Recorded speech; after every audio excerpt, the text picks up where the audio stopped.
තව වසර 2442ක් ගියපුවාම ලැබෙන වෙසක් පුර 15ක් පොහොය දවසේදී මුළු ලංකාව පුරාම වැඩ සිටින සියලුම සර්වක්‍ර ධාතුන් වහන්සේලා අසදෘශ වූයේ අනුරාධපුර සුද්ධ නගරයේ පිහිටලා තිබෙන රුවන්වැලි මහා සෑයේ ගර්භය තුලට වැඩම කරවනවා.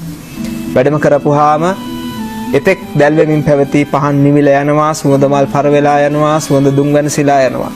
ඒ අවස්ථාවේ සියලුම සර්වක්‍ර ධාතුන් වහන්සේලා අහසට පැන නැගලා එක නූලක මොනුපු මුතු ඇට පේලියක් වගේ නාගදීප රාජායතන චෛත්‍ය ස්ථානයට වැඩම කරවනවා.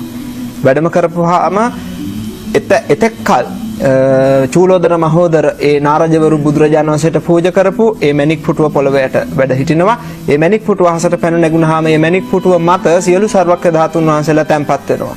සියලුම සර්වක්‍ර ධාතුන් වහන්සේලා සහිත මේ මණික් පුටුව දිව්‍ය නාගයන්ගේ මහත් වූ පුද සත්කාර විඳිමින් සියලුම බෝධිසත්වරුන්ගේ අපරාජිත ආසනයේ පිහිටන සුද්ධ භූමිය වන බුද්ධගයා මහා බෝධි මූලයට වැඩම කරවනවා.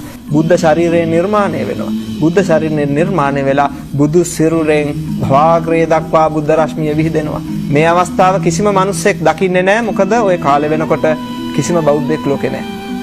ඊට පස්සේ මොකද වෙන්නේ? සියලුම දෙවියොත් බ්‍රහ්මයොත් බුදුරජාණන් වහන්සේට අවසාන වතාවට පුද සත්කාර කරන්න බෝධි මූලයට පැමිණෙනවා. බුදුන් පුදනවා. අනන්ත බුදු ගුණ ගයමින් බුදුරජාණන් වහන්සේට ස්තුති ගායනා කරමින් බුද්ධ වන්දනා වේදෙනවා.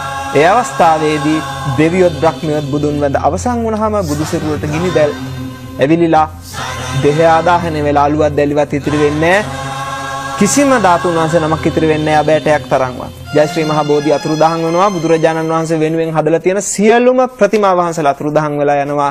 බුද්ධ ශූන්‍ය කාලයක් එනවා. බුද්ධ කියන ශුද්ධ වචනේ පවා අහන්න නොලැබෙන කාලයක් එනවා. තව වසර 2442ක් පමණ ගත වුණාම ලැබෙන වෙසක් පොය දවසේ මේ සිද්ධිය සිද්ධ වෙන්නේ.